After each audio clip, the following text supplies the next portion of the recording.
pais e alunos. Espero que estejam todos bem, né? Cumprindo com as recomendações dos órgãos oficiais de saúde, para que nós possamos nos encontrar em breve, né? Mas a partir de agora o nosso encontro vai ser assim, à distância. E é assim que nós vamos dar continuidade àquela nossa viagem, ao conhecimento, que a gente tanto fala em sala de aula. E na sala de aula é um barquinho só para todo mundo, né? Na verdade é um barcão que nós temos em sala. Mas agora cada um vai no seu barquinho, porque nós temos que manter a distância, né, para cumprir uma dessas recomendações. Mas nós vamos a rumo ao mesmo destino, tá? Só que separados. E vamos relembrar algumas atividades que nós já estudamos, alguns conteúdos que nós já vimos.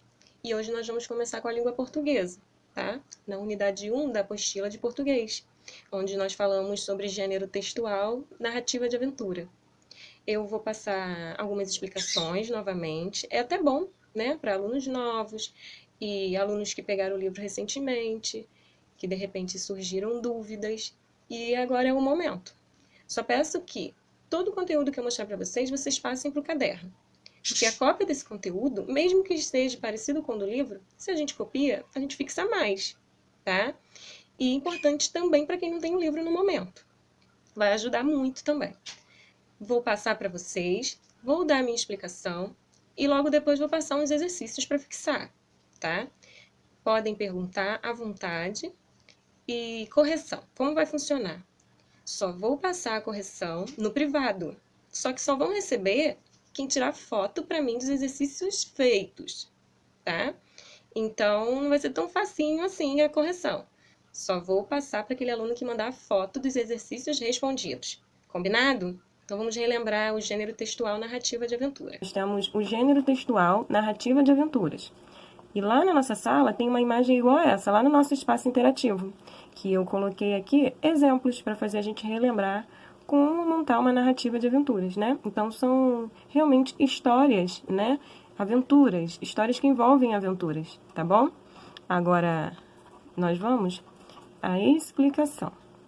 Coloquei aqui para vocês os elementos da narrativa de aventura. Esses elementos são o pente. Se você pega a palavra pente e escreve na forma vertical, é fácil a gente lembrar dos principais elementos da narrativa. Nós temos aqui com o P, personagem, E, espaço, N, narrador, T, tempo e E, enredo.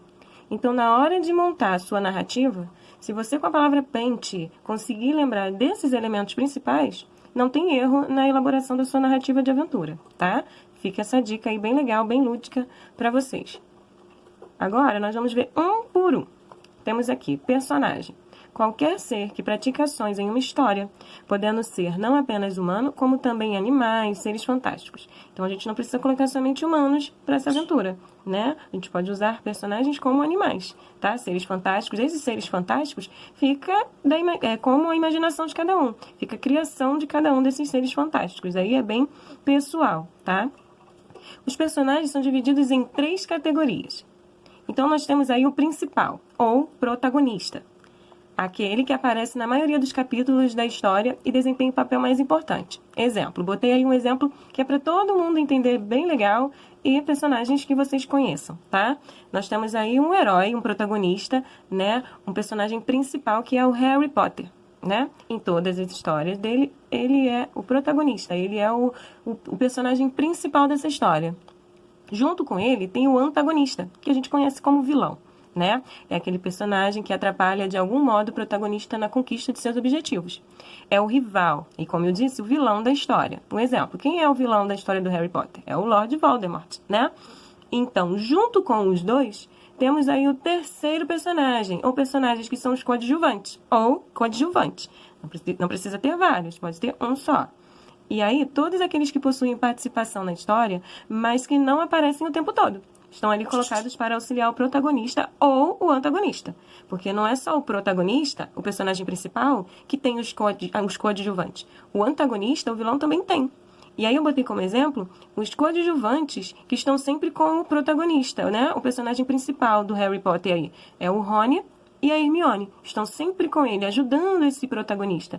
Mas também tem aqueles coadjuvantes que ajudam o vilão, né? O antagonista. Então, esses que estão perto do protagonista e do antagonista, eles são classificados como coadjuvantes, tá? Vamos agora para o espaço. O espaço, lugar ou lugares onde a narrativa se passa. O lugar desempenha papel fundamental na história, pois adianta as sensações que o autor pretende passar. Exemplo, escola de magia e bruxaria de Hogwarts, né? Quando a gente está lendo o livro, a gente imagina esse espaço. Por que a gente imagina? Porque o livro ele dá essa sensação pra gente. A gente começa a imaginar como é esse espaço, porque o autor ele nos passa características de como é esse espaço. Quando a gente passa a ver o filme, às vezes o espaço é exatamente, né, como a gente imaginou. Nossa, é exatamente como imaginava, como eles fizeram no filme. Ou é até melhor, né? E assim a gente vai comparando como a nossa imaginação criou esse espaço com a característica que o autor passou, né?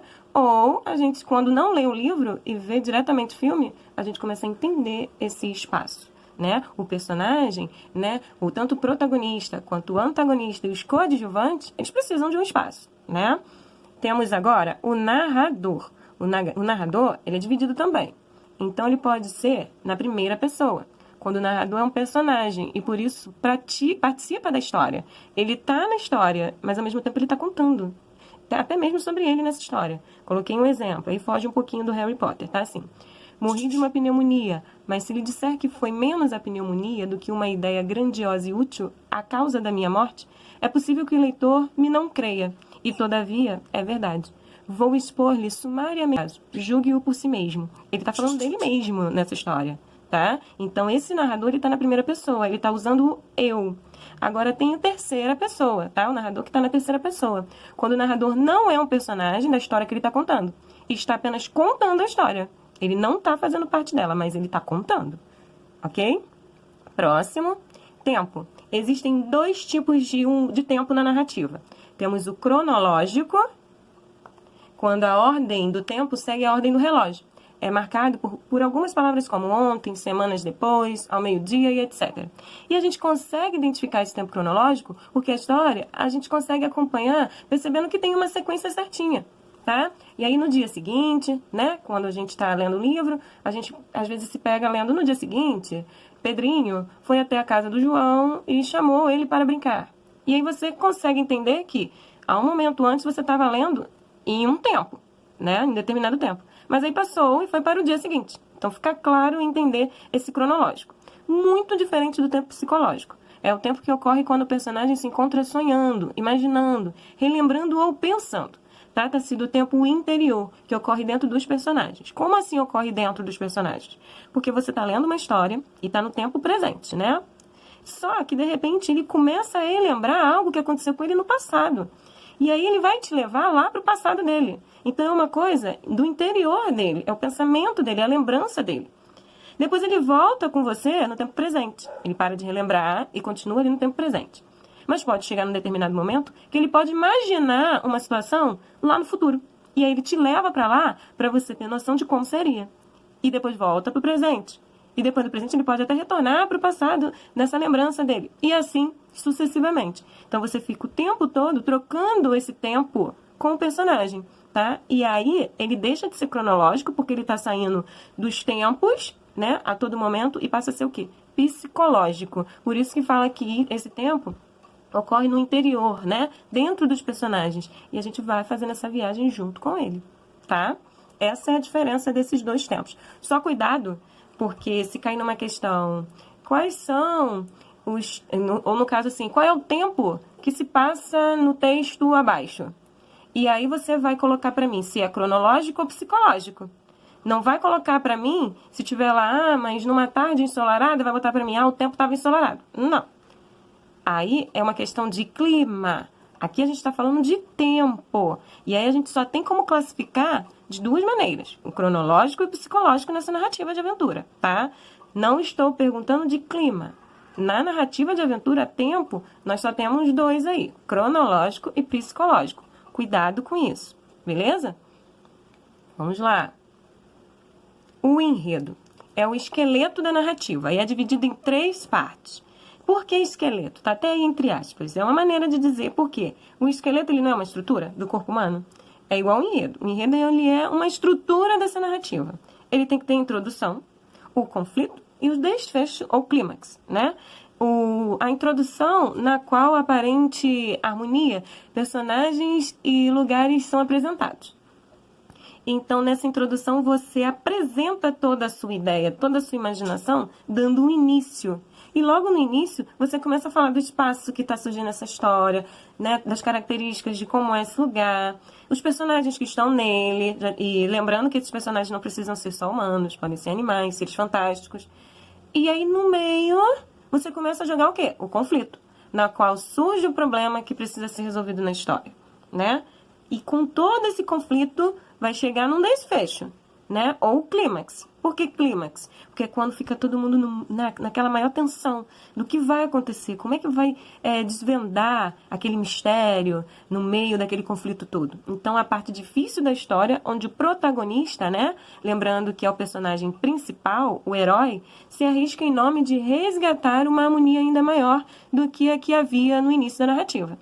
Só que hoje em dia a gente se depara com narrativas de aventura que às vezes não é o protagonista, né? O herói que se dá bem, né? É o antagonista, é o vilão. Mas por quê? Porque na maioria das vezes tem uma sequência essa história, tá? E aí fica naquele clímax, naquela tensão, naquele gostinho de quero mais. E aí, como vai ser o próximo? Então o desfecho varia muito da sua imaginação,